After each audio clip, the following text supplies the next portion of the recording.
Brian, have you ever had to cancel an episode, like mid-episode, because something was going wrong and it was just unrecoverable? Yes. Actually, the one that was the worst that I still released was, ironically enough, the guy that invented the MP3. And we right.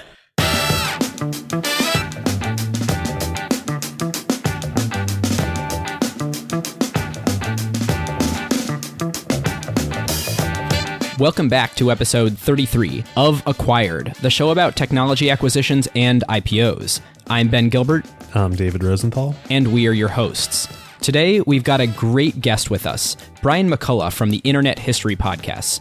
We are huge fans of Brian's podcast here on Acquired, so super pumped to have him joining us today. We're doing a double episode, so you'll be able to hear a version of this episode on Brian's podcast as well. And today we will be talking about the valley-shaping acquisition that happened in 2003 of Yahoo acquiring Overture. All right, listeners. Now is a great time to talk about a new partner of ours here on Acquired, Legora, the agentic operating system that is redefining how the world's best legal teams work. Yep, it's sort of obvious that AI is going to completely change the legal industry. I bet most of you listening have dropped a contract into some sort of AI chatbot out there. Legora took that insight and asked the question, what if you really built something with that power from the ground up for the legal industry? So the founders did exactly what great founders do, operate with obsessive customer focus. They embedded inside a massive law firm for months. They sat with the lawyers just watching how the work really gets done. And that's how you get features that customers love, like tabular review, where you drop in a folder of hundreds of contracts and it pulls every key term into a grid a lawyer can actually work with. Legora's bet here is interesting. Since it lets each lawyer handle more complexity, any given person can increase the quality of their work and do higher value work. And this means that the pie can grow even as each individual task takes less time. And they recently launched Legora Agent, offering greater intelligence and performance. The agent lets lawyers set an objective. Then it can handle the planning and the execution and delivery of the final product. Legal teams get to maintain full control and transparency since they're still involved where judgment is required. And Legora works where you already work. You can use it within Microsoft Word while redlining or drafting. The early Legora numbers essentially speak for themselves. When they have a head-to-head pilot with their top competitor, they win 70% of the time. Legora now has over 100,000 lawyers on the platform from 1,200 legal teams in 50 countries. And crazily, they went from 1 million to 100 million in ARR in about 18 months. Truly insane numbers. And that is the real test. Plenty of things demo well, but the question is whether a busy associate actually reaches for it during crunch time, or whether a partner trusts it before going into a conversation with a major client. If your legal team wants to check it out, whether you're a law firm or you're in-house at a company, you can learn more at legora.com/acquired and just tell them that Ben and David sent you. Now, without any further ado, over to you, Brian.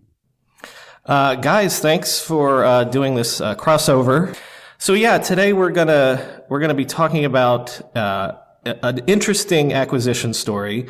Interesting in the sense that it's not just one company acquiring another, because there's a huge major third player that comes into this story.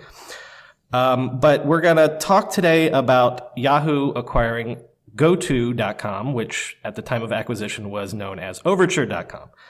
So to set the acquisition groundwork here, GoTo.com was a company that came out of an incubator in the late 1990s. Incubators were hot during the .com era. And one of the hot ones was... What's old is new again these days. Exactly. The incubator we're talking about was called Idea Lab, which was founded by a man probably most of you know by the name of Bill Gross. Idea Lab generated a couple different companies, carsdirect.com, NetZero, the free ISP, if you remember that from back in the day. The infamous etoys.com came out of Idea Lab, but probably the most successful company to be incubated at Idea Lab was GoTo.com. And I believe this was 100% Bill Gross's brainstorm, What GoTo was a glorified search engine where the results of a search were generated not by an algorithm based on accuracy or what you were searching for necessarily, but was actually the results were generated by bids from advertisers. So if you went to goto.com and you searched for flowers, the number one search result would be brought up, paid for by an advertiser that had bid the most for that ad. So this essentially, is one of the doing research for this show is just so crazy to even think about today. But there were no organic search results. Like everything you saw on goto.com and then later Overture, we'll talk about how they shifted their product and business models, was an ad. It would be like Google, but without the organic search results. Right. I think they might have backfed some organic search results from somewhere else. They would have had to, especially at launch, since they, wouldn't have had enough advertisers to cover everything. But yeah, it's basically Google, but all ads. And so basically Google these days, right? Yeah. Believe me, from someone that still owns a business that does gets a lot of my business from paid search. I know what you're talking about. It was controversial, especially at the time. I mean, we're laughing looking back at it now, but this was completely antithetical to everything that people thought search should be. Bill Gross announced and launched goto.com at the TED conference in 1998. And a funny aside, listeners to my show know that I'm associated with TED. I've been working with them for the last year or so. They don't mention Bill Gross by name, but they do mention when you give a TED Talk not to sell. And Bill's TED Talk in 1998 was very controversial within the TED community because it was basically standing up and launching a new product that people were like, well, this is not a world-changing product. You're just up there selling us on your new startup. And so it's sort of, without naming him, they use that as an example of what not to do these days. Much cheaper than renting out Moscone Center yourself. Right, exactly. And not only launching a new product, but a new product that was just ads. Right. Right, exactly. It's not a new product that's going to, cure malaria or something like that. So, but one thing we have to say about GoTo is that it was very quickly successful, which makes sense because if you think about it, it's pure advertising. And, we'll get to this later on, but, the model, Google's business model, which we now think of as the greatest advertising machine ever created by man, it's already present in this first version called goto.com with obvious caveats, but it was immediately successful in the same way that Google's AdWords product was almost immediately successful. There's a couple things that I need to point out about how GoTo worked. First of all, it was a destination in and of itself. They called it goto.com because Bill Gross wanted it to be a shopping destination. It also, as we pointed out, was all ads, and it was pay to play, essentially. If you were willing to pay $100 a click, you could be number one on every single keyword on goto.com. As we'll get into later, Google tweaks that model later on. But as I pointed out, it started out as a standalone destination, which was not very helpful to Overture/GoTo's business model because there were already existing properties that got way more traffic, Yahoo, AOL, Excite, places like that. So even though goto.com was successful, it was not successful enough because it wasn't scaling. So Bill Gross has the brilliant idea of syndicating the ad model of GoTo. This is when they changed the name to Overture because Overture obviously means making an introduction. GoTo/Overture begins cutting deals with every major search portal in about 1999 to 2000, including AOL, Yahoo, Excite, you name it. What started to happen is in your normal Yahoo or AOL search results, you would see 2, 3, maybe 4 Overture results at the top. Those would be the same ones that you would see if you went to GoTo/Overture, but they were just the little syndicated paid links now at the top. This model was unbelievably successful. And it was successful at a time when major search portals needed some serious cash flow because by 2000 into 2001, the dot-com bubble is bursting. And that means that a lot of the companies that places like Yahoo were piggybacking on top of to make their money, to sell the display ads that were running against their portal pages and their search results, were going out of business. Yahoo especially, I was just researching this for my book. In 2001, I believe the first quarter of 2001, they suddenly have to announce that their guidance for the quarter is going to be lower by 25%.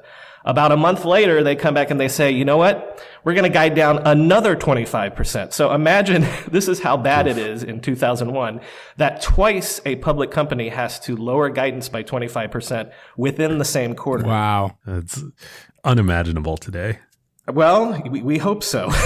Well, yeah. When people talk about how, today's entrepreneurs, haven't lived through the hard times, this is what they're talking about. Right. I got some more great numbers for you. Yahoo, we'll use Yahoo as an example because they're going to come into the story now. Their market cap at its peak was $128 billion.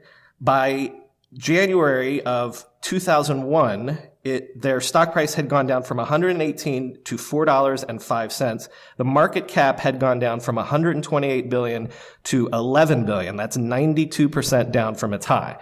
So when people talk about the carnage of the dot-com bubble bursting, of the nuclear winter, like we call it, that's what we're talking about, where sales are just evaporating overnight. Your high-flying market cap is eviscerated. Wow. And incredible. And this is, the same time on our Amazon IPO episode that Tom was talking about, when everybody was hit by this, Amazon, eBay, all the, even the companies that end up surviving and thriving to today were trading for pennies of what they once had been.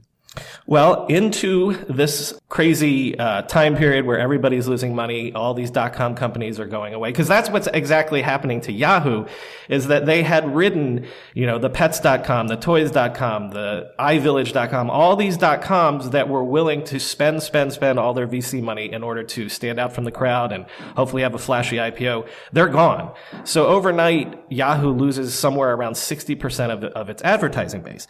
Into this breach steps Overture, and immediately, as I said, is super successful for its partners. Basically, by 2001, all of the profits that Yahoo is making is from its search deal with Overture. Yeah, and this is what, we sort of made fun of GoTo at the beginning of the episode, but we shouldn't shortchange the company and Bill Gross here. It is brilliant what they do from a business perspective. They invented the paid search model and then had the insight when they didn't have enough traffic themselves as a destination site to marry that model with search traffic that other portals had. These were really two brilliant observations from a business standpoint that Bill Gross and Overture had. So I'm going to quickly jump to the acquisition that we're talking about, and then I'm going to cycle back to the third player that we're talking about here. Essentially, it's obvious to anyone listening to this story that Yahoo, if they're making all of their money from this deal with Overture, maybe wants to acquire the company that is suddenly responsible for most of their revenue. So in mid-2003, negotiations with Overture bear fruit, and Yahoo agrees to buy Overture for $1.4 billion, which was actually 25% less than Overture was asking for. So I want to make a quick point here. Why is Overture willing to sell on the cheap? Well, if you think about it, they're in an unsustainable situation. They're making everybody tons of money, but they don't own any of the properties that are getting the traffic themselves. So they're operating a business that is incredibly reliant on their partners. If they were to lose, say, a Yahoo or an MSN or an AOL, which they do, we'll talk about in a second, if they lose any of those major partnerships, they're basically out of the game. So the reason that Yahoo is able to come in and purchase Overture on the cheap is that Yahoo knows that they sort of have Overture over a barrel. Yahoo is willing to pay a lot because it wants to lock down that revenue. But it's worth pointing out that for all the money that Overture was making people, it was basically in an untenable situation and needed to be acquired by somebody. So, Brian, do you think that that's always a bad strategy to kind of have all of your potential exits be partners that are direct competitors? I think that obviously doesn't put you in a good negotiating situation because your acquirer can basically say to you, "We're willing to buy you and save your life, and if we walk away from this deal, we're killing you." Right. So it's let us save you or we're going to kill you. So that's not a great negotiating position to be in. At the same time, though, it was still a $1.4 billion deal. Like, that's a lot of money, especially for a company that was only founded 5 years earlier. And you're in the middle of the carnage of the tech bubble. I mean, absolutely. Yahoo's market cap was at that point, would you say $11 billion ish? Like, yeah, that's 10% around the $10 billion. Yeah, that's more than 10% of their market cap. I would say that in this era, the two big acquisitions that made people stand up and take notice and be like, hey, maybe the internet space isn't dead, was this acquisition and then the PayPal acquisition. Yep. And to be fair, this was a 15% bump over where Overture was currently trading. Right, because Overture was a public company at that point. I think we forgot to point that out. All right, so I want to smash cut now over to the third player in this story, which is Google, because if you're listening to this, you're thinking, well, what we're talking about is basically Google's business model, which is paid search. What people forget about the Google story is that Google did not have a revenue model for a very long time.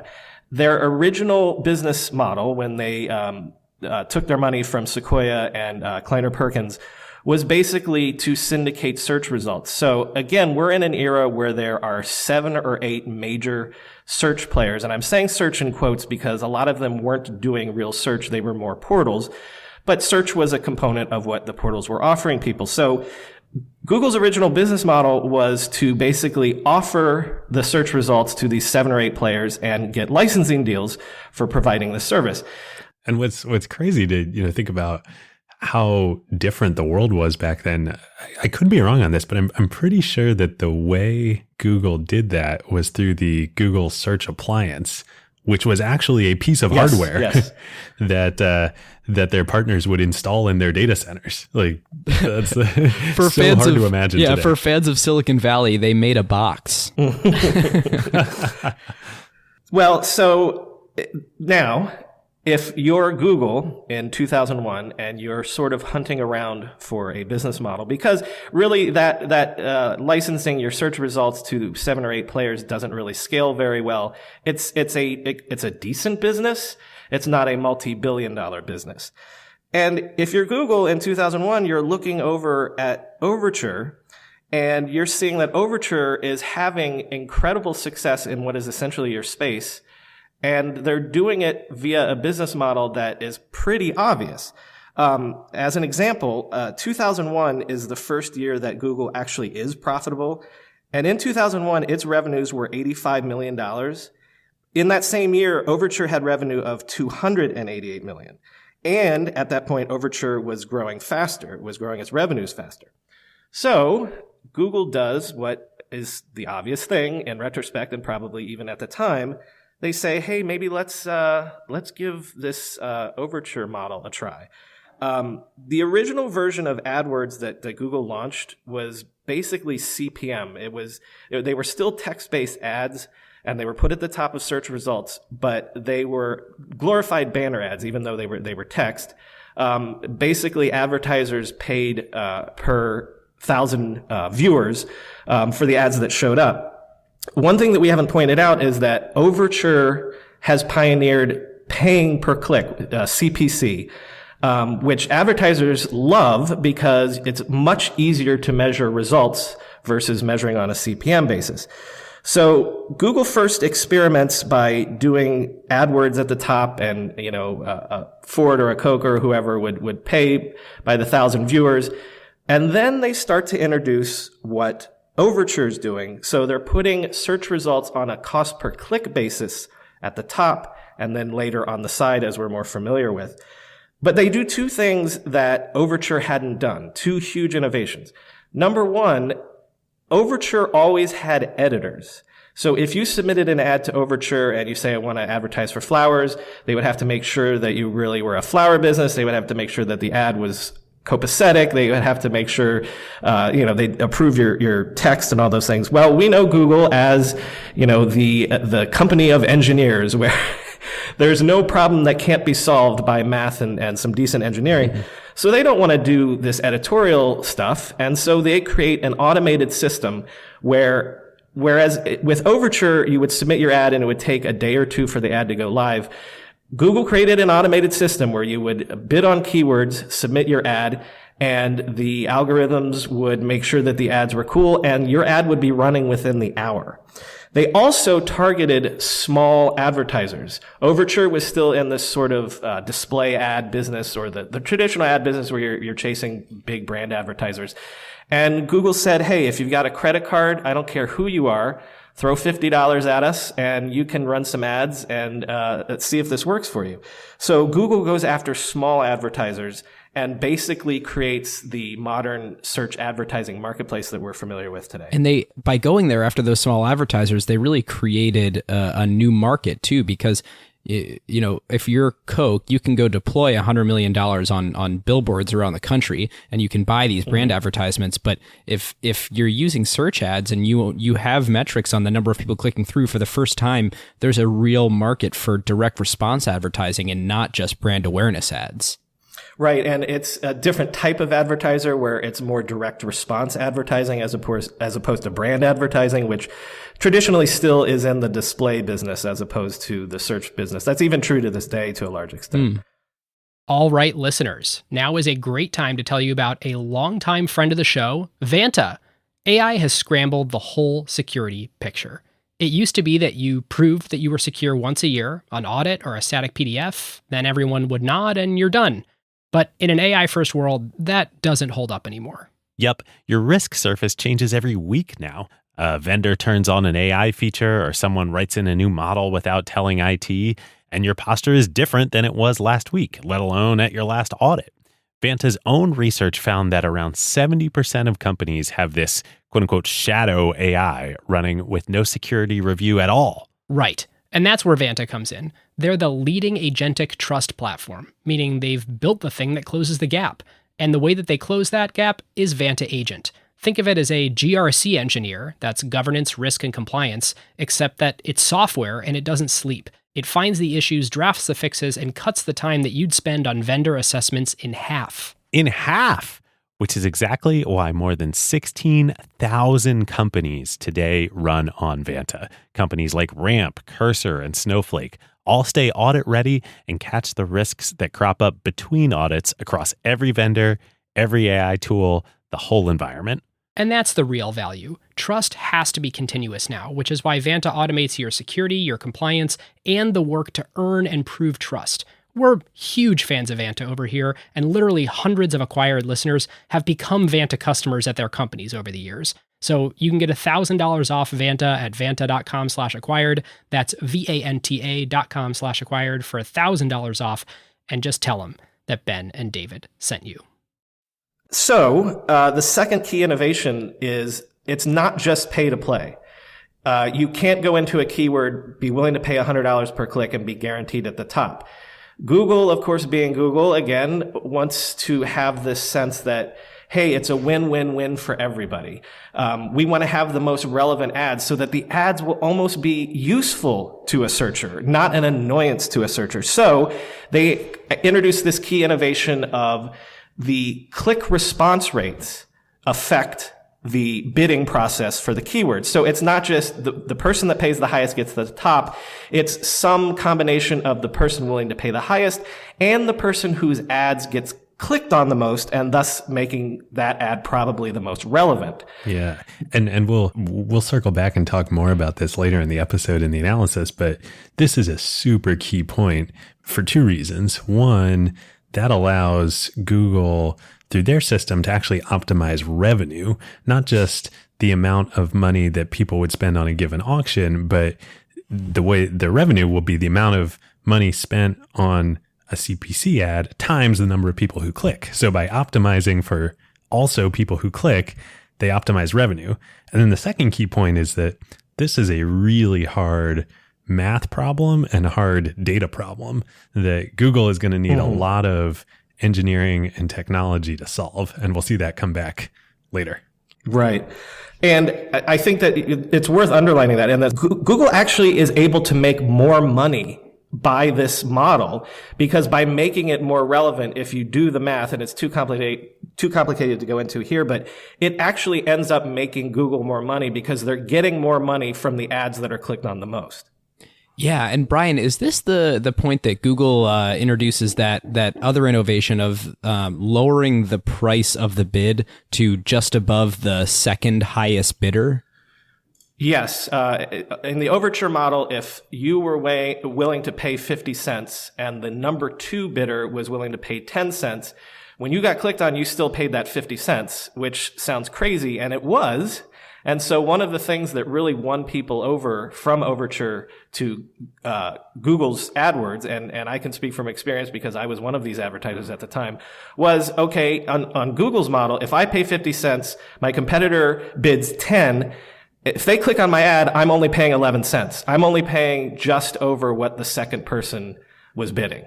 And I don't have to do anything to do that. It's automatically done for me. Which really, that starts to feel like Google being a real enduring company, right? Making these decisions that really bring the marketplace efficiency in line with where the market actually is, and not just saying this is a smash and grab job for cash now, but really we want to have this advertiser relationship for a long time.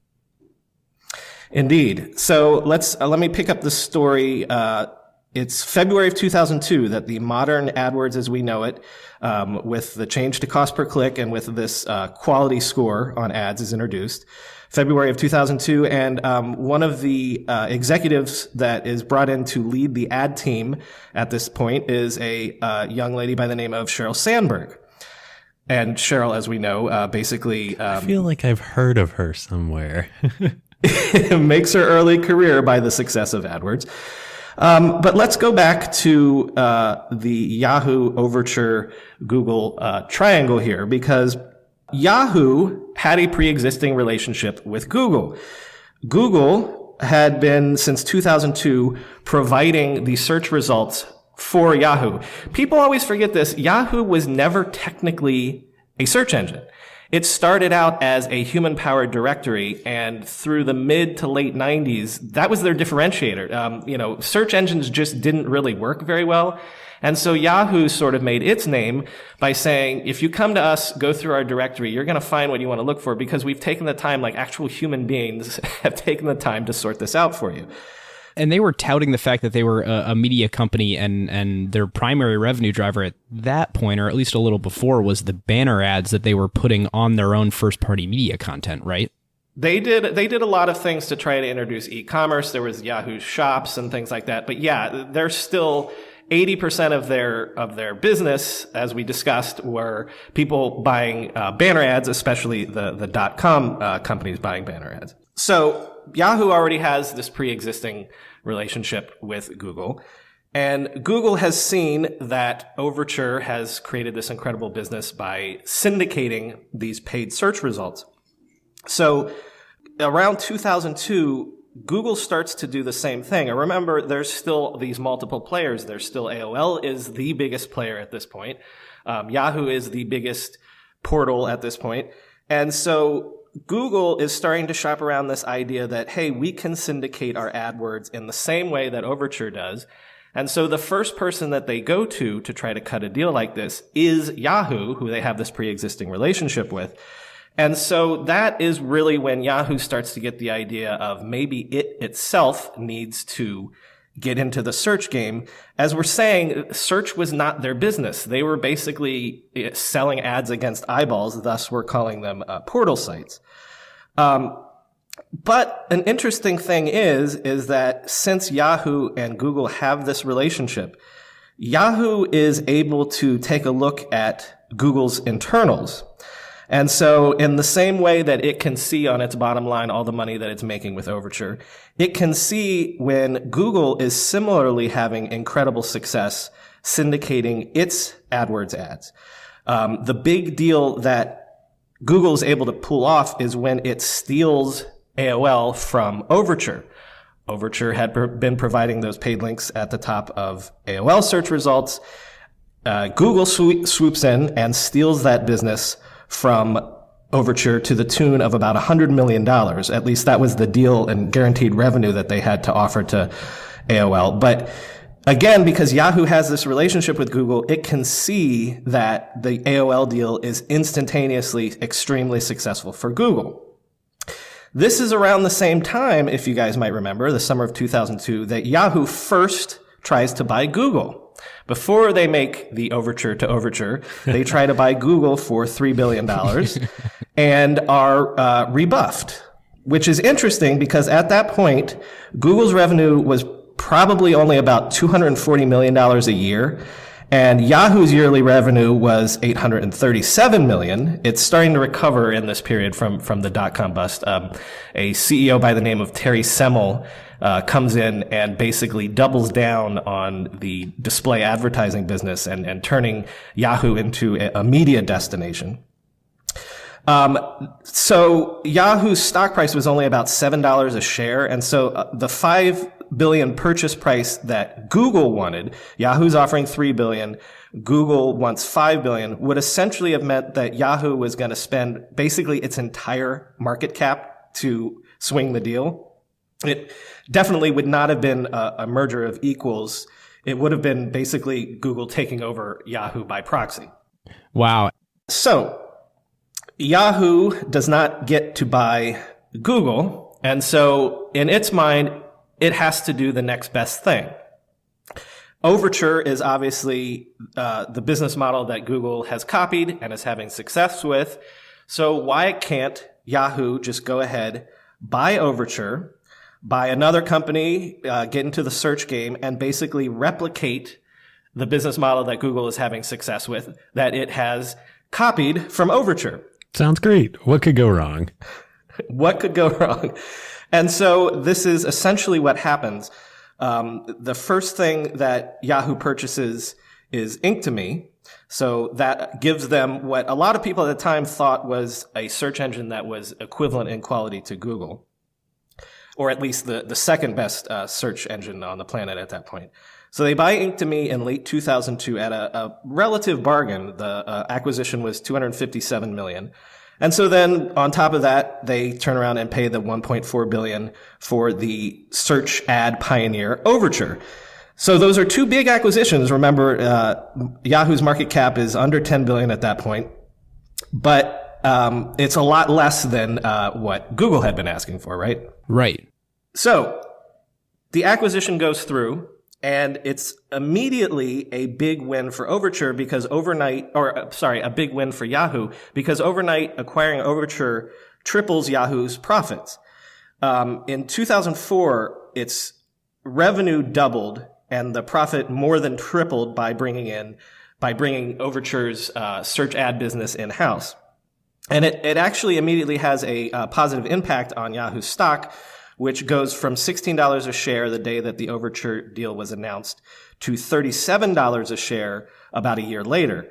And there's an ironic quote from Terry Semel around the acquisition where he says, "We got into search to change the game." It's ironic because most of us thought that Yahoo was a search engine, but as we're discussing, in reality, they never were. So Yahoo's plan here is to integrate these two things, to bring the search engine in-house, to marry it to Overture's existing paid search business, and bam, they can replicate everything that Google has rapidly seen success with. And there was, some precedence for this because remember, Google used to be the search results for Yahoo. So basically, you swap out Inktomi. That's relatively simple. Seems reasonable. Right. The problem was integrating the Overture search ads business. If your Yahoo and your existing business for your entire life is this display ad network where you've got hundreds of salesmen and basically you had been in the game for a long time of just getting eyeballs to your site, people coming for horoscopes, for maps, for checking your email and things like that.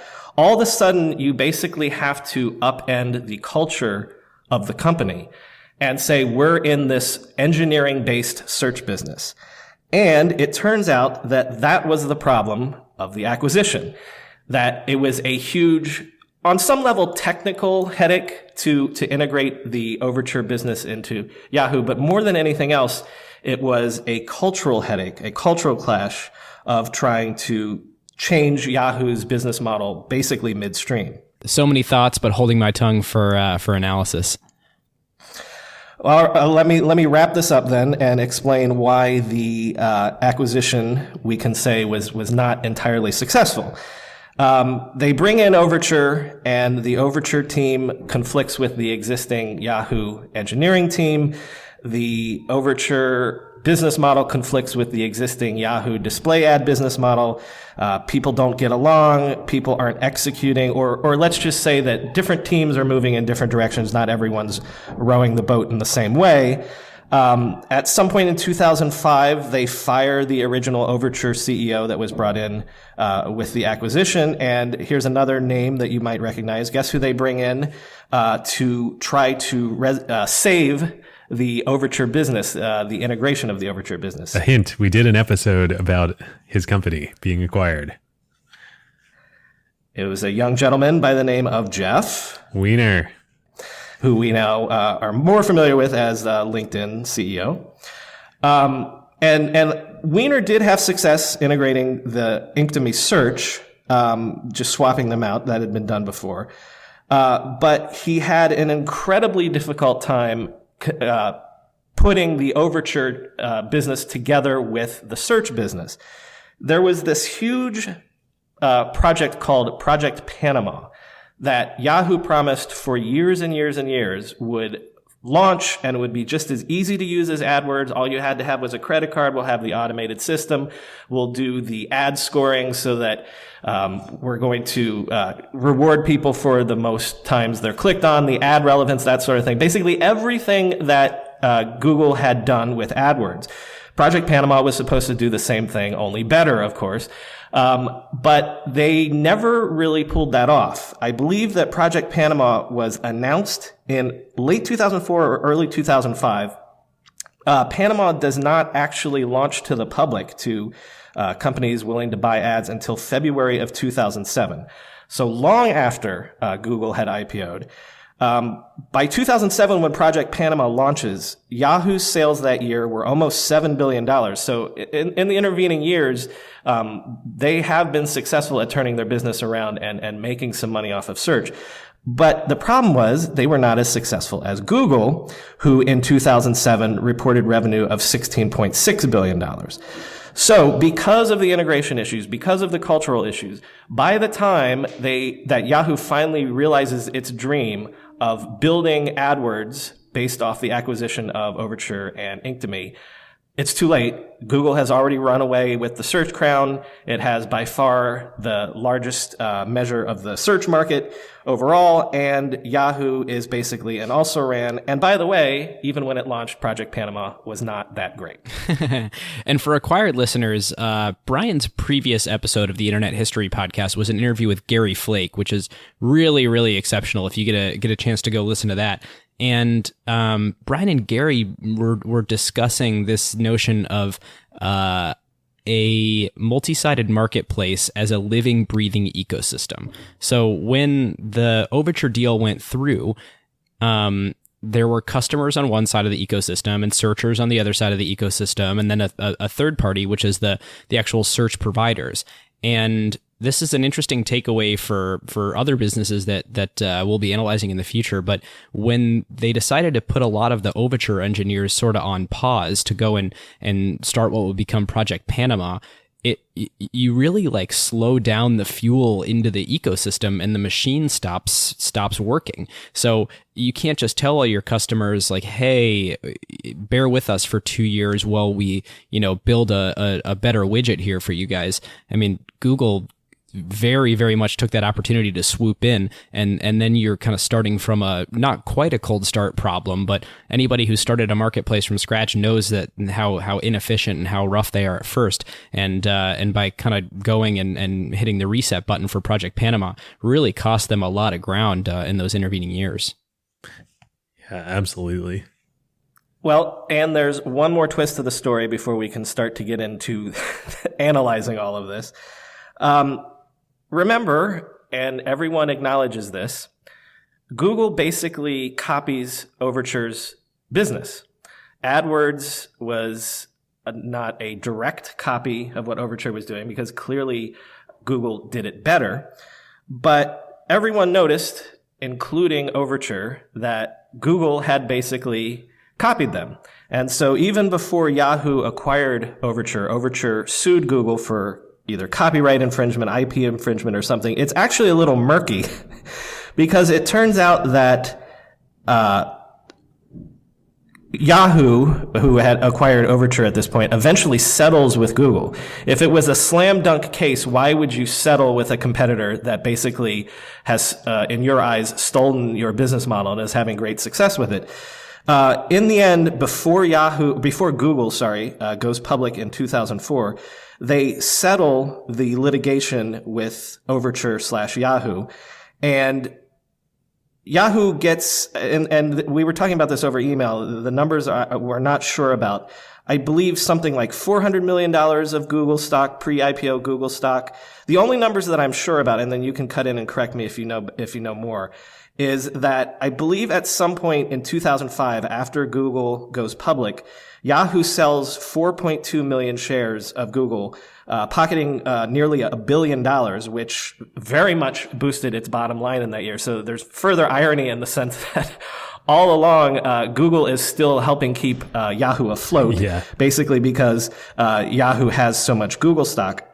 But this is something that's always puzzled me, is I know why Google would want to settle. They want to have this litigation go away. They're about to go public. But why would Overture/Yahoo have settled?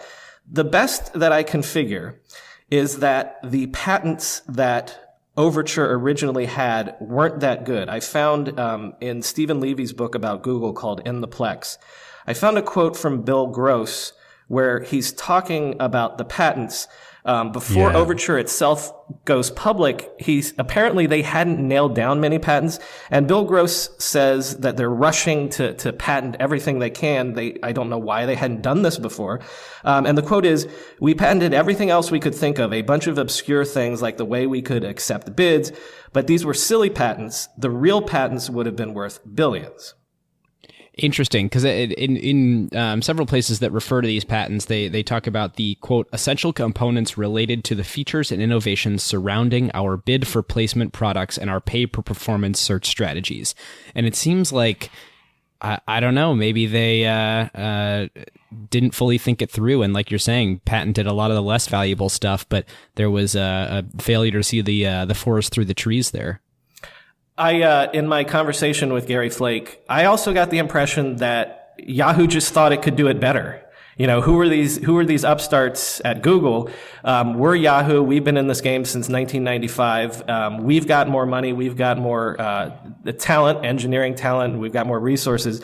So maybe it was a question of they didn't think that the patents were that strong. And hey, by the way, it's not going to matter anyway because we're going to kill these guys soon. Yeah. Yeah, I don't know. It's also kind of a fun aside little mini tech theme, in the what's old is new again. It's like this is like the OG version of Instagram stories, if you can't beat them, copy them. Well, and then there's always none of us are lawyers, or at least I don't think either of you are lawyers, but no. The whole idea of there's some things that are fairly obvious so that it's not like you have to go steal industrial secrets or something in order to copy a business model. There are certain things like bidding that are fairly obvious to people. So yeah, I just would have to speculate that maybe the case was not that strong. Yep. And so, hey, Yahoo settles, gets a decent chunk of Google stock, and then they think it's not going to matter because they're going to do better than Google eventually anyway. Yeah, and one thing that I think is worth separating out a little bit here is Overture nailed the product model. For the first time, somebody had a performance, for pay search model that that totally turned the industry on its head. But that was really the product model. They were a B2B provider. They tried to be a B2C provider, but couldn't get the traffic to their search engine. And Google was the one that sort of ended up nailing the business model by stealing the product model from what Overture had created, and then building that actual B2C business that has incredibly outsized returns.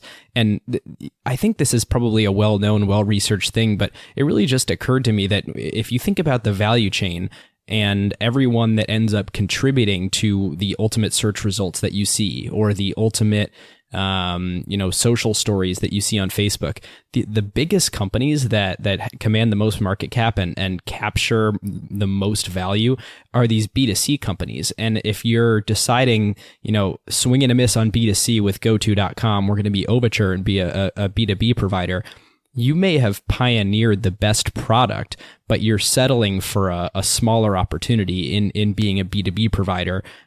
If you're in a single industry like that, I could see making a case for B2B having potentially larger upside if you're serving multiple industries. But, search was this brand new thing, and the only companies that they could serve were the search engines themselves. So they naturally had to be smaller than the combined value of the search engine, and the way that they were positioned, smaller than any single search engine, or or the largest single search engine anyway. Well, and then that's the original sin of GoTo Overture anyway, because remember, the reason they were in a precarious situation is because they didn't actually own the underlying properties that were generating the traffic. They thought they solved that problem by hooking up with Yahoo. The problem is that Google did such a good job at being everybody's favorite search engine, of being the best in search, that by the time if we give them credit and say they eventually got their act together by 2007, it's way too late because everyone has already learned to Google it. And at that point, Yahoo as a search destination was significantly less in market share than Google was. Totally. And this is a really great transition into acquisition category. So for listeners that are new to the show, we assign a category to every acquisition. And those buckets are people, technology, product, business line, asset, or other. And I think so that when we look at this acquisition, it was really a vertical in Yahoo buying a horizontal in Overture, and Overture obviously trying to serve many search engines with their technology, Yahoo buying them to integrate with their one search engine. And these are sort of hard because let's assume that a lot of the value created by Overture was by summing across all their different customers. Well, as soon as they get acquired by Yahoo, it's pretty easy to see that, if you're prioritizing for the vertical for Yahoo, you don't want them serving all these other customers. But the issue was, even if you're going to take that value destruction hammer and do that because you believe that the synergy and the sum of the parts created by that acquisition is better than all the previous value by serving all those customers for Overture, they actually didn't pick. And the issue is, I think the acquisition category I'm going to assign is, the problem is they acquired a technology and they also acquired a business line and tried to keep both going. So, they had the technology that they were integrating into Project Panama, but they also had this business line, and Overture continued to serve other customers. You got to pick one and you got to go hard at a strategy. Yeah, I'm gonna say something similar for me. I'm gonna assign it a technology category, but my take on it was Yahoo acquired a technology. They just acquired I was gonna say bad technology, but the reality is it wasn't bad in and of itself. It was just bad relative to Google. It was orders of magnitude less powerful. And I'll get into in what would have happened otherwise in tech themes a little bit about the importance of the technology that I referred to earlier. But yeah, for me, this is clearly an attempted technology acquisition. It is. If it's time for me to chime in, I'd say I'd agree with attempted technology acquisition. I don't know if this is a category though.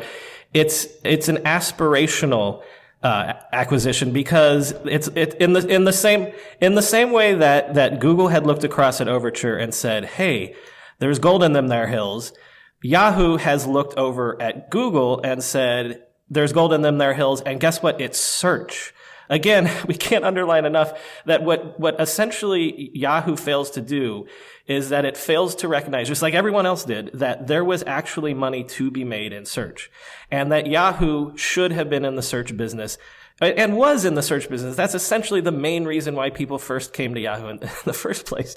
But so they look over, it's aspirational. They're looking over at Google. They're saying, shoot, they're playing in our ball game. It's the game that we should be winning. We're going to win at this. So it's an acquisition where they're looking over the fence, looking at their neighbor and deciding to build a pool, an in-ground pool as snazzy as the Joneses have.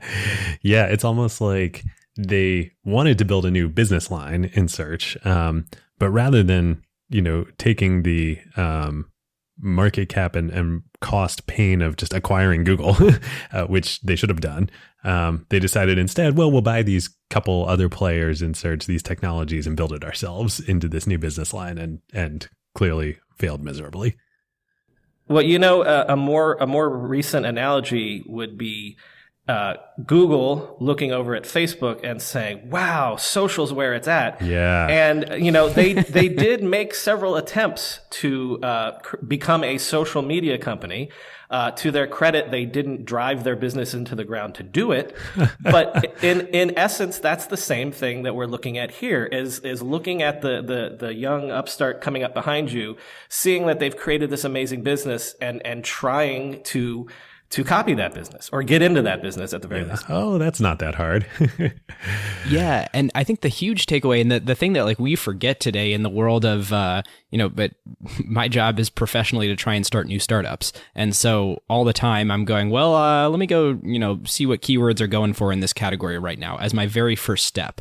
And, in the absence of that world existing, we completely forget that it was not apparent that a marketplace for search ads was going to be an incredibly lucrative business. And so if you look at the steps that Yahoo took as a business, kind of growing up, Paul Graham has this really great piece about Yahoo called "What Happened to Yahoo," and sort of points out that they went from being this web directory, and then they had to become grown-ups, and the way that they did that was say, where are we sort of directionally pointed right now? That's a big company, and they decided media. We're going to be a media organization, and even though they included search, they were like, well, search is sort of just a way to get people to the site, but really we're a media company that sells these banner ad impressions. And then Google comes along and they sort of accidentally discover the incredible power of having really, really good search for the first time.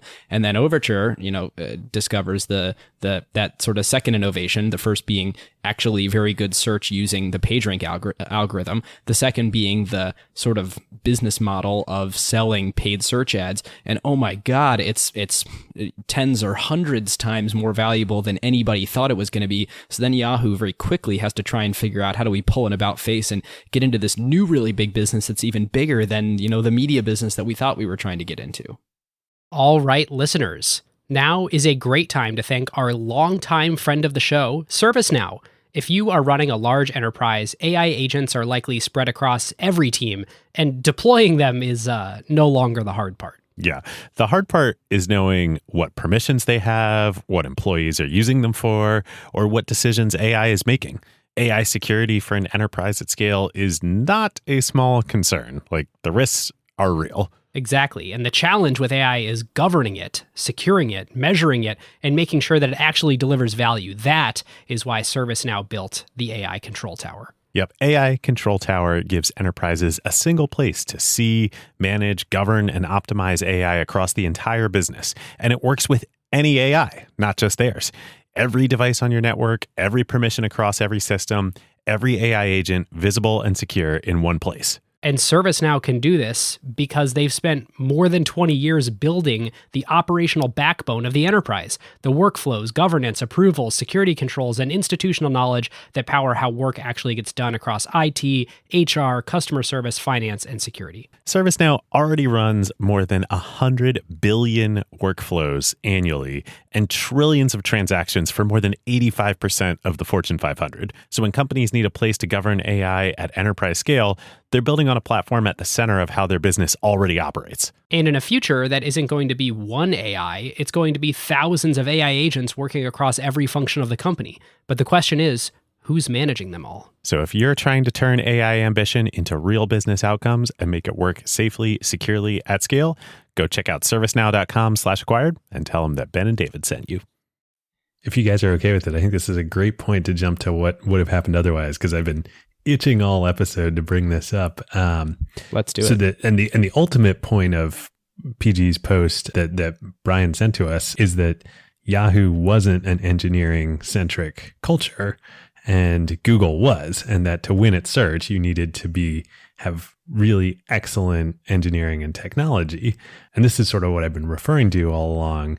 I want to make an argument here in what would have happened otherwise, that had maybe not the Overture acquisition specifically, but had Yahoo not gone down this path with trying to build Panama and compete directly with Google, we would not have seen any, or at least they would have looked very different, any of the great startups that emerged out of the Web 2.0 era right after this, and then even into today with Airbnb and Uber. Because the most important thing to me that comes out of Yahoo's attempts to compete with Google is Hadoop. And for our listeners who aren't super familiar either with what Hadoop is or the history of it, when I was referring to the really hard math and engineering problems that Google had to solve there, both the organic search results and manage the data to deliver the best search results for what people are looking for, but also to serve the best ads, that requires orchestrating just this huge, huge amount of data. And so Google invented two things that allowed that. One was the Google file system. And the second was this computation paradigm called MapReduce that allowed Google to basically operate on this huge amount of data that they were storing in the Google file system. So Yahoo, when they then try to compete with Google, they basically fund this open source project called Hadoop, which was trying to recreate. Google had published papers about how they were doing this, but they were trying to recreate these technologies that really had founded sort of the quote unquote big data, world and paradigm. And Doug Cutting was a researcher who was building Hadoop, and Yahoo funds him through this period in the mid 2000s. And it's Hadoop that really then enables Facebook to do all of the data work that they do to create the news feed, that enables, an Uber, when you order an Uber for it to get, you to get matched to a driver who's 2 minutes away, that enables when you search on Airbnb for you to find the best property. This technology that gets open sourced was all of Google's core technology innovation. And I think without this battle, wouldn't have just emerged for free for the community to innovate on. Yeah, that's a great point. And this is also kind of not a tech theme, but a company theme that Google has, is they often will write a research paper about a new method or new paradigm that they've discovered. And then there's these open source projects that come out around it. And those things are lagging what Google has developed internally by about 3 years. So for anyone who's sort of worked at Google and worked outside of Google, I've heard over and over again, oh man, yeah, I wish we had this tool that we had at Google. It was like this, but on steroids.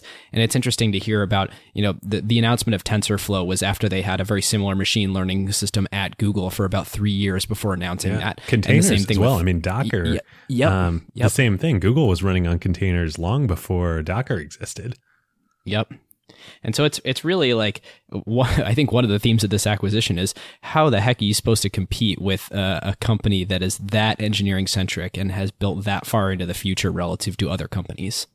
Well, my counterfactual would maybe go away to answering that, because if we're speculating about what would happen if Yahoo had never purchased Overture, then I would speculate maybe they would have been more motivated to double down on their existing successful display business. What if they cede search advertising to Google, which we know only goes so far because there's this whole universe of existing brand advertising that is more suited to display. What if instead of DoubleClick being purchased by Google, Yahoo doubles down on display and it purchases DoubleClick?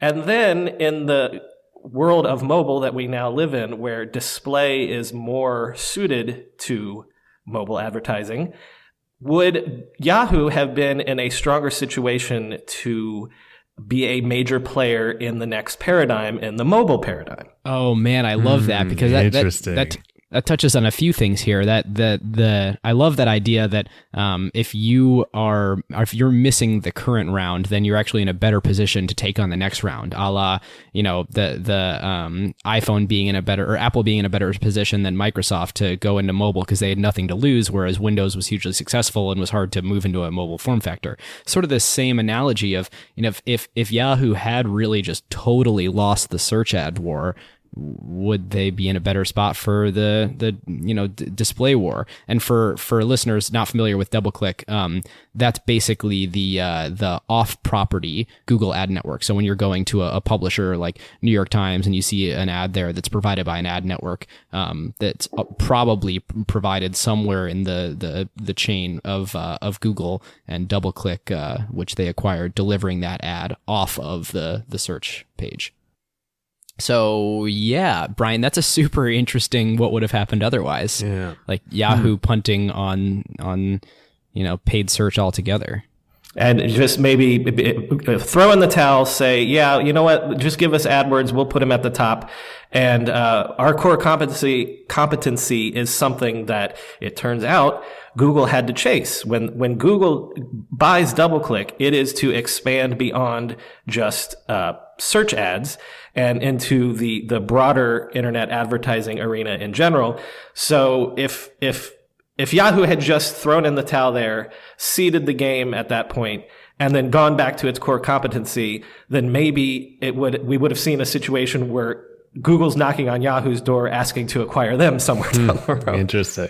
And if you look at, even today, I think I was looking at these numbers maybe 6 months ago, and I think, so Google makes about 93-ish% of their revenue from advertising, and about 80% of that is search ads, and about 20% of that is display ads. And it's interesting that, even though Google spent all that time sort of chasing the display ads business, their real cash cow is and continues to be search ads. So, could Yahoo do something really meaningful, or could they have done something really meaningful on the display side?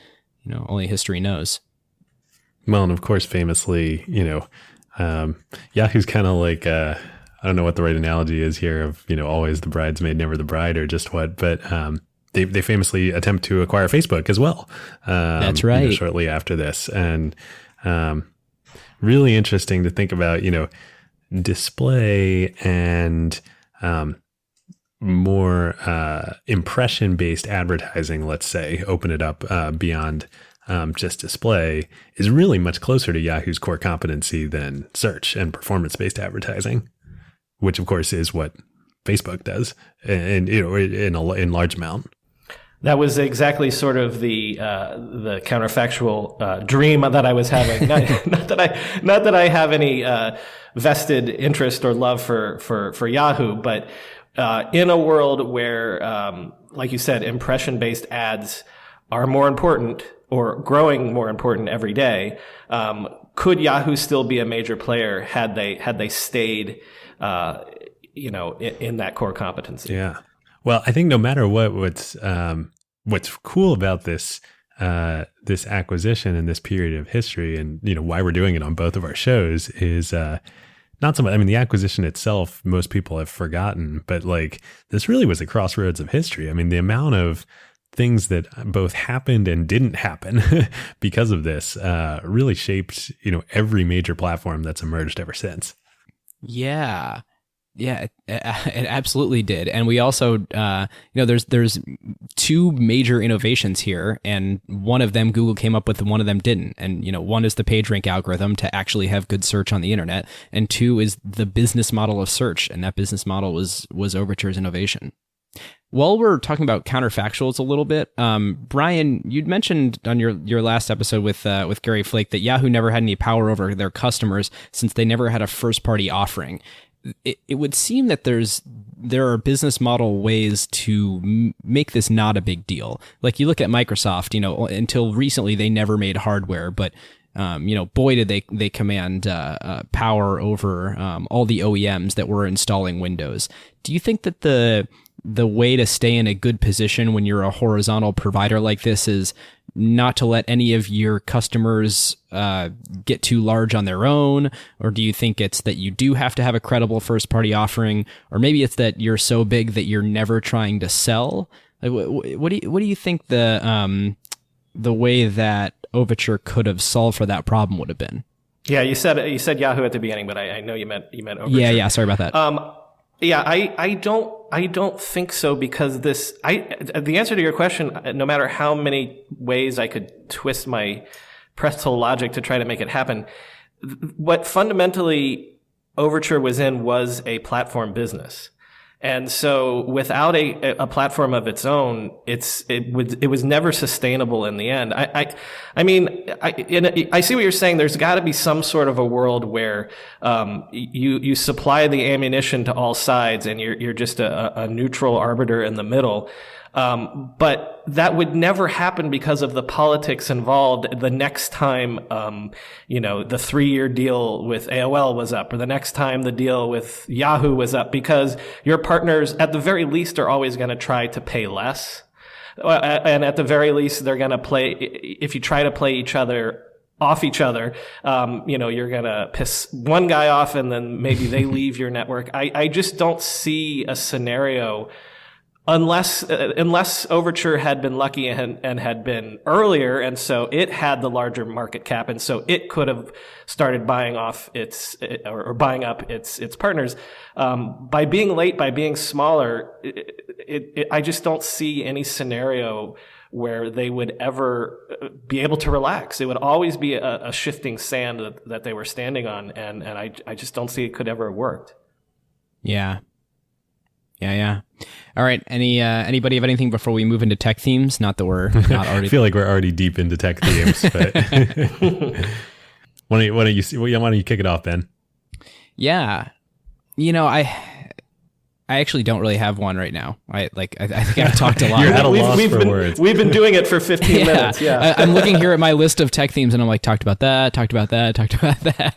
Well, one thing I want to put in there, which is a little bit of tech theme, a little bit just like a rumination as I was thinking about this. We talked in our last Acquired episode, we had Brad Stone on and we talked about Uber and Didi, and probably by the time we post this on the Acquired show, we will have done the Snapchat IPO is this week, and we're going to do a sort of real-time reaction to that. So I suspect this episode will come out after that. But I think these 3 episodes together sort of form sort of a series here on Acquired about kind of the nature of competition and the importance of sort of sustainable, defensible, competitive advantages. Like I'm thinking about in Uber and Didi, how we talked about with Brad, how this sort of idea of like scorching the earth versus building a moat that the ride sharing companies have all taken. And then certainly with Snap, we haven't recorded that episode yet, but there's lots of discussion and consternation in the market about what is Snap's moat? Does it have one, or is it, as Ben Thompson says, pursuing the gingerbread man's strategy of just constant, undefensible product innovation? But this, Google, I think, is really an example, and maybe one of the best we've had on this show, of an incredibly sustainable, defensible competitive advantage. And we see it at work here between, Overture had the head start, had figured out the business model, but then Google came in and just ate their lunch and sustained that. Why was that? I mean, I think I'm tempted to say it was the technology, and that's why I got all excited about, GFS and MapReduce and then Hadoop that comes out of it. But I think it's even more than that. I think it's using that technology to create this platform that is matching supply and demand, and both users on one side and producers and advertisers on the other side, producers of content and advertisers, just in a fundamentally better way than other people are capable of. But I don't know, curious what you guys think. Yeah, David, it's like, it's I think we touched a little bit earlier on it, but the reason that they have long-term defensibility is I think is related to that, whatever the second person was willing to pay auction, and extrapolated out real far, it looks like everybody is getting a good deal. It's a continued feeling that me as a customer, or as a searcher, when I go to search on Google, there's a bunch of ads, but it's either they're relevant, they're most of the time relevant, or other times I can very quickly get to the organic search. Like, I feel like there's a free service out there that's really good where I'm getting a good deal. And many times as an advertiser, and Brian, you can probably shed some more light on this, I give money to Google and I get more value out of it. Like, I feel like I'm getting a good deal. And over again, I think that these enduring companies are made when everybody in the ecosystem looks at it like, hey, this is not a zero-sum game thing here. Like, everybody's doing well by this thing existing. I think that's a great point. And if you think about, just to jump in real quick, and then I'm curious, Brian, your thought on as an advertiser in Google, but Amazon works the same way, right? Like, as a consumer, you're like, yeah, I'm getting a great deal here. I'm getting, better price, more selection, more convenience. And as a seller on the marketplace, I think you also feel like you're probably getting a pretty good deal in terms of the volume you're going to be able to sell versus anywhere else. Versus you look at something like Uber, and Uber certainly is, still has potential to be, an incredible company and a dominant platform. However, I think there's a hole on the driver side right now. Like, I don't feel like drivers on Uber feel like they're getting a great deal. Yeah. My closing point, and then Brian, I'd love to hear your thoughts. This always comes down to the network effect, the flywheel, the ecosystem. They're all slightly different. They refer to slightly different things, but when you bucket them all together, it really comes down to the engine for continuing to grow those things is incentive alignment. And for everybody on each side to I keep saying it, but feel like they're getting a good deal, it being in their own personal selfish incentive to continue to pour resources and time and effort into that platform. And Google definitely had that going on here. Well, I again, to mention that Gary Flake episode that I did, he to him, that was the miracle, that you create a marketplace where everyone feels like they're coming away better off. And I want to point out in a way that was super important that maybe we don't remember. Some of the shine has come off of the Google halo in the ensuing 20 years or so, but I guess the shine has come off a lot of tech companies in that time too. But it's easy to forget how much everyone thought Google was this angel in the early days. Don't be evil is their motto. When people, every time in the internet history advertising was introduced, people complained but then grudgingly accepted it. Google already had this reputation of, oh my God, it just works. They're the don't be evil people. And when they introduce ads to us, it doesn't feel terrible. It feels like Google intended. It felt like, yeah, these are ads, but they're not, whack-a-mole animations flashing, taking over my screen. They're just, text ads off to the side. And by the way, they're useful. When I decide, I search for flowers, but, Valentine's Day is coming up. Well, let me take a look at those ads. It's actually, and so the fact that they did make that key change to make the ads relevant fit into the opinion everyone had of Google, the good feelings everyone had about Google. It fit their MO. And so I think that, we shouldn't overlook how important that was, at the time, that sense of good feelings that it engendered. But then the ultimate story here, and this is where I'll bring in my personal experiences as an advertiser. My first startup, when I was 22 in college, I bought an ad on GoTo before it was even Overture. And I paid $40 and got $80 back within 24 hours. And, that's an amazing event in the life of any business person where you think, every time I spend 40, I get 80.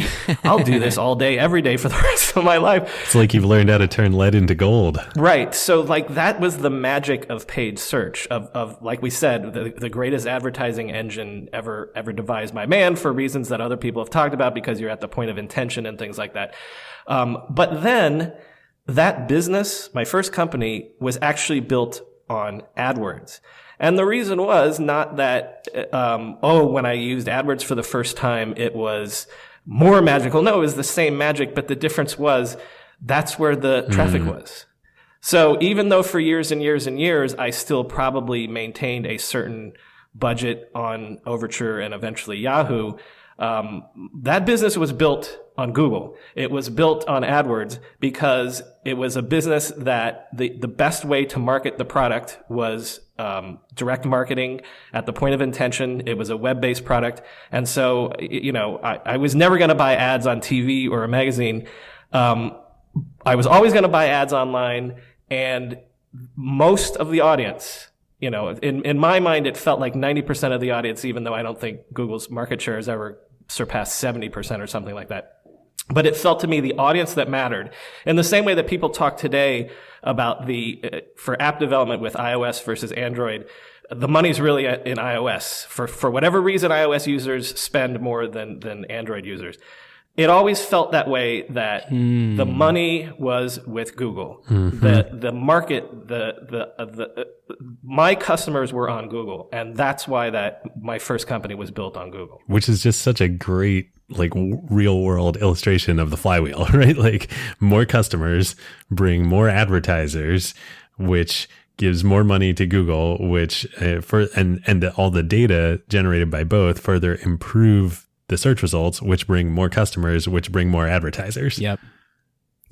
Oh, and shameless plug here. I for listeners that are interested in real zooming in on network effects and flywheels.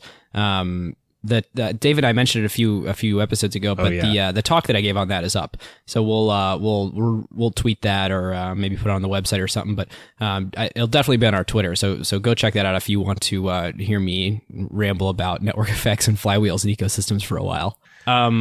It feels like we're drifting aggressively toward rendering conclusion. Yeah, you guys first.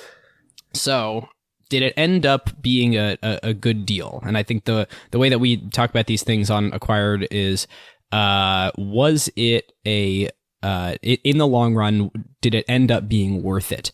And strategically a good decision and a good use of capital for the acquiring company to buy the acquiree? And for a variety of reasons, no. I think there was big integration failure. There was lack of clarity on why they were making the acquisition internally, because they tried to have it both ways by being its own business and by integrating it. Yahoo really wanted to be a media company, not a tech company. It got to the tech company game kind of late. And if we look at what they are today, it's still a media company. I mean, they've bought up all these other media companies, Tumblr and Flickr, and the things that do well are stocks and sports, and none of these are their search business. And at the end of the day, they're getting sold to Verizon. I mean, I think maybe I would call this successful if they had managed to get more out of the patents, maybe some kind of rev share in perpetuity with Google, where they could actually make money from each and every one of Google's searches through that license or something. I don't think that's the best way for a company to make money or the most noble way, but it seems like a way that they could have gotten something better out of this deal. And I'm going to call this a D. Because while not being a total failure, this did not help Yahoo compete in what would eventually become entirely Google's market. Yeah, I'm going to give 2 grades here, as I sometimes exercise my right to do. I'm going to grade Yahoo, and yeah, I'm with you, D. This was the wrong thing to do. Everything about it was wrong. They should have just essentially sold themselves to Google. But regardless, trying to acquire all these mishmash companies and rebuild Panama, and we're going to beat Google at their own game, even though we're not a technology company culture wise, wasn't going to work. But I'm going to say A+++ for the startup ecosystem, because I know I've said this several times on this episode, but like I can't underscore enough how important Hadoop and all of the technology and all of the people who come out of Yahoo's efforts with Panama become in the next 15 years of tech. And, we talked about Jeff Weiner. We talked about the importance of Hadoop, the technology. And then, Hortonworks and Cloudera directly, come out of those people as well.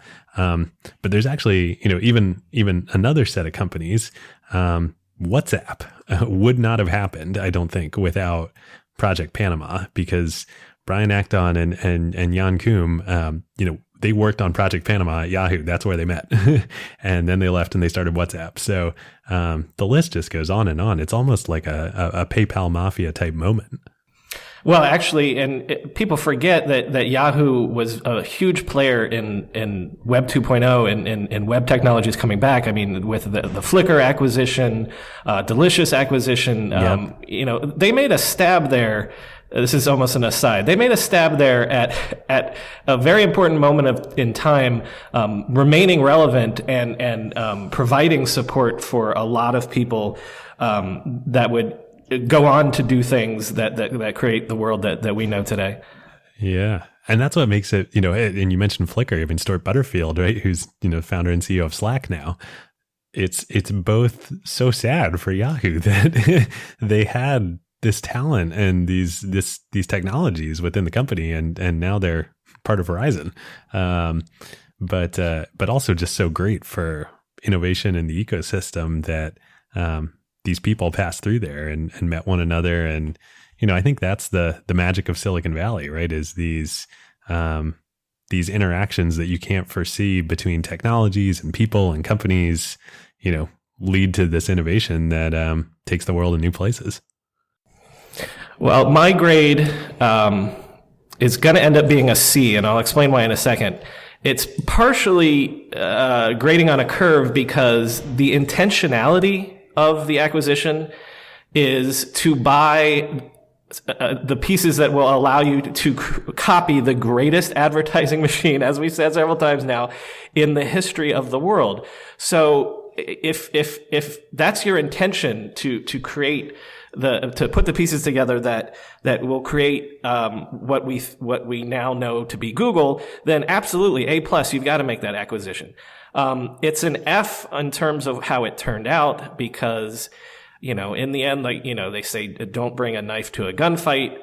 If you fail to bring engineers to an engineering battle, then you're never going to have a chance of success. The reason I'm going to give it a C is because of the fact that Yahoo existed as long as it did. Because remember, they're coming out of the bubble. Their entire business model is evaporating overnight.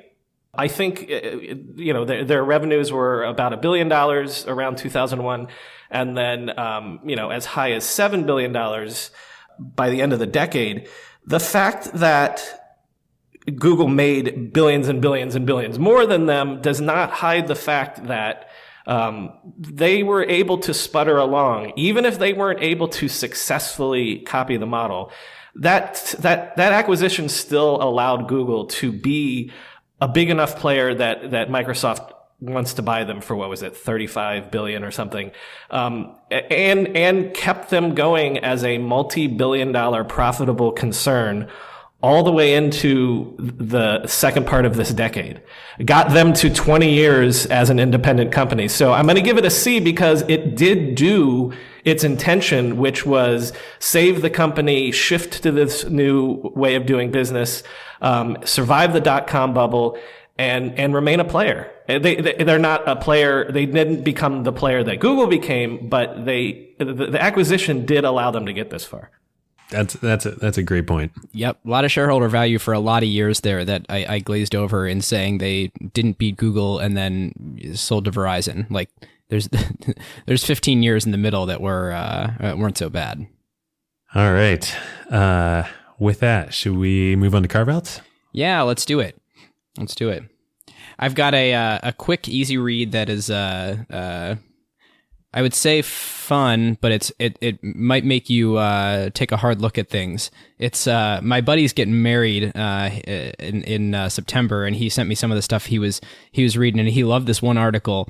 The secret to love is just kindness, and this is a bunch of research done over about a 20-year period by Dr. James Gottman, actually here at the University of Washington, from research research conducted with couples. And there's a lot of really good stuff in there. If you're in a relationship, not in a relationship, like whether you're looking at your relationship with someone romantically or if it's other people in your life, coworkers, friends, family, it's a lot of really interesting just observations about the way people who are together for extended periods of time interact. And here's one quick little quote from it that I found really fascinating. Having a conversation sitting next to their spouse was, to their bodies, like facing off with a saber-toothed tiger. Even when they were talking about pleasant or mundane facets of their relationships, they were prepared to attack and be attacked. This sent their heart rates soaring and made them more aggressive toward each other.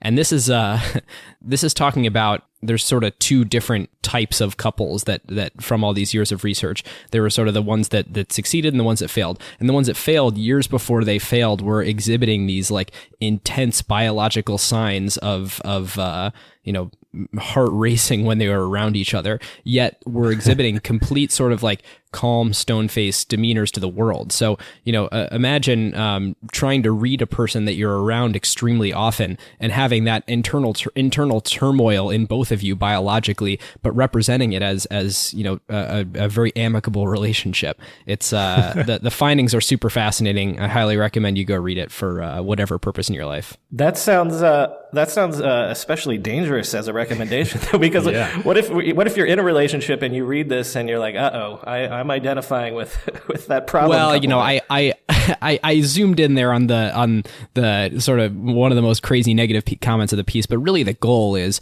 it turns out that the secret to love in all forms truly is kindness, and I think there can only be a gain by more people, whether it's you and your partner or you and the people around you reading it. Yeah. Well, this discussion is dredging up memories and emotions in turmoil for me, because I have a lot of experience with Dr. Gottman's work. His research basically forms the core of this really famous course at GSP at the business school at Stanford that I took and that almost everybody takes, called Touchy Feely. And it's basically one of the most intense, it's certainly the most intense experience that you go through at GSP. Oh, wow. And I did. And it was, you get put in these groups of 12 people, you and 11 other people, and then you sit in a room once a week for 6 hours at a time with a food break in between, and you just sort of talk and see what happens. But you prepare for it by reading Dr. Gottman's research. Anyway, it's a really cool experience and had a big impact on me and generations of people that have gone through GSP. Cool. With that, mine is really quick. As my friends know, and many of my friends know, and other folks, my wife Jenny and I are on a extended trip throughout Europe right now, which is why Ben and I are recording remotely for the next few episodes. And we just visited Berlin last week, and I'd never been before, but I was blown away. Such a cool city. And the fact that everything was just destroyed in World War II, and seeing this, incredible architecture of sort of modern new building and growth, in the ruins of this old city. And the culture was there. We got to meet with a bunch of really cool startups there, great tech scene. Can't recommend it highly enough. If you have a chance to visit Berlin, lots of cool stuff going on there. My carve out for you then in particular is I hope you get to go to Vienna soon. We went to Vienna right afterwards. So different, but also very cool. Right. What I like about that is Vienna actually does have a center, a core of the city that survived, that wasn't completely bombed into ruins, but then its environs is sort of like that modernist architecture that Berlin is so famous for. So, but my larger takeaway, aside from I recommend everyone check out the Internet History podcast because So good. I think it complements this one in the sense that this show looks at history from sort of an analytical angle, from a strategery angle, from a sort of an MBA angle. And the Internet History podcast is trying to look at it 100% from a historical angle. I like to call my interview episodes oral histories, where I just let people sit down and tell me how they did the stuff that they did. There's going to be a book coming out sometime next year with Norton, currently called How the Internet Happened. And I'm basically going to be using what I've learned from the podcast to tell the story of tech, from the Netscape IPO through the, launch of the iPhone. However, shameless plug aside, because I'm coming here from the history angle, I thought I'd come to the table with a history book. It's one of my favorite books that I have ever read, and I basically only read history. It's called The Dark Valley, a panorama of the 1930s by Piers Brendan. And the reason that, first of all, it's just amazing one way or another. I read it maybe 20 years ago now. But the 1930s is obviously the decade of the Great Depression, the Nazis coming to power, the prelude to World War II. And I always thought of this book as, wow, can you imagine what it would be like to live in interesting times? You know, that proverb, you shouldn't wish to live in interesting times. Well, I'm not making the analogy to today that we're living in a new 1930s, but I do think that that book is probably more relevant now that we're definitely living in interesting times, to say the least. So I'm recommending The Dark Valley, a panorama of the 1930s by Piers Brendan. Very cool. And we should say too, we've talked about Brian's show, on our show several times in the past, but it is so good. And if you like our show, or if you like Brian's show, I think our shows form a natural counterpoint to one another. So like two hands clasping. Yeah. the great work that Brian does over at IHP. Yep. Well, thank you much. Well, Brian, thank you so much for coming on. We really appreciate it. An absolute pleasure, because again, doing the history angle, I would have told the story. And actually, I probably wouldn't have gone into much detail. So the ability to flex my muscles a bit and analyze, is a lot of fun. So it's been fantastic. And boy, I'll tell you, it was awesome having your diligence and research and kind of academic historical approach, here on this episode today. All right, listeners, now is a great time to talk about one of our favorite companies, Statsig. Yes, long-time acquired partner. There is a reason why the best product teams at companies like OpenAI and Notion, Atlassian, Figma, Rippling, Brex, and more rely on Statsig, whether they are iterating on their core product features or shipping AI-powered experiences at scale. Yep. In the crazy speed of today's AI world, shipping fast is just table stakes now. It's basically trivial to build and deploy your app constantly. The real advantage is how quickly you learn what changes actually created value for customers, and how fast you can use that signal to guide what you ship next. Whether it's a feature tweak, a pricing change, a performance improvement, or an AI update like a model change or prompt adjustment, they're not relying on instinct. They're measuring what actually moved engagement, retention, and ultimately revenue. And as more teams build with AI, that learning loop becomes even more important. Building with LLMs introduces non-determinism into your product experience. The same input doesn't always produce the same output, and behavior can shift in subtle ways in real-world use. So doing offline evals will give you part of the picture, but you can really only understand the impact once your product is live with real users, and then you can measure how their behavior actually changes. It's very different than the way that you would ship features in a pre-AI world where you knew exactly what the software was going to do in production. Yeah, exactly. So this is where Statsig comes in. It brings experimentation, feature flags, and product analytics into one unified system so teams can ship safely, test rigorously, and directly link what they changed to how users actually behaved. The result is a tighter feedback loop and learning that compounds over time, so you don't just ship more, you ship better.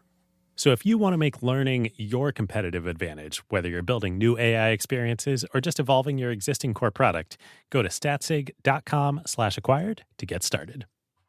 Well, listeners, that's it. Feel free to join us on the Slack. I looked last night; we're 470 strong. So come join us and talk all things M&A, IPOs, tech, and strategy. And if you have been a fan for a long time, or if you're new to the show and want to give it a little boost, we love reviews in the iTunes store. It's how we can continue to grow the show, have more guests, and continue to dedicate more time to producing more episodes. So yeah, that's it. Thanks a lot, everyone.